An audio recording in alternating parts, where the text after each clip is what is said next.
Real quick, I'd like to give a massive shout out to all the homies on Patreon who chose to support the cult and help keep the lights on. If you want more information on how to support the channel and get your name up here at these fucking chads, check out the video description below. All right.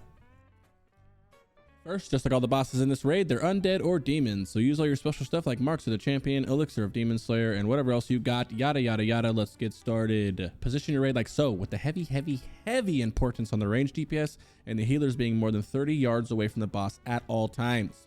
Melee and classes with short range like Shadow Priest can be inside. Just make sure you're a little bit away from the raid. The reason is because the boss does a Rain of Fire, which does a ton of damage, but also leaves a hard-hitting dot on anyone who gets hit. Luckily, you can outrange this, thus the 30-yard conversation we just had. The thing is, if you are more than 30 yards away from this, he will not even cast it. So technically speaking, if the ranged was all outside of 30 yards, the ranged DPS would never need to move from this. They would never get targeted. They would never get it. The main mechanic of the fight outside of that is Doom. The boss will doom a random person, and then after it expires, that person will die and outspawns a Doom guard. These are rather easy to deal with. Whoever gets doomed, simply run out there to the Taurens or over to Thralls. Then when you die and a Doom card comes out, they'll handle them while you guys burn the boss down.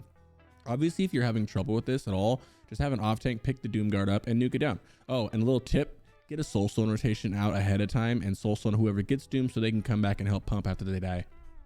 Lastly, the boss has a cleave that is not split damage and also has a knockback as well, and he silences everyone, which is probably the most annoying thing about the fight. The silence can be resisted with shadow resistance, however it's not suggested or needed, although I will mention these nifty little neck pieces if you find yourself bored enough to farm them up before phase 3 launches. Oh yeah, and don't forget, kill the boss before he kills you.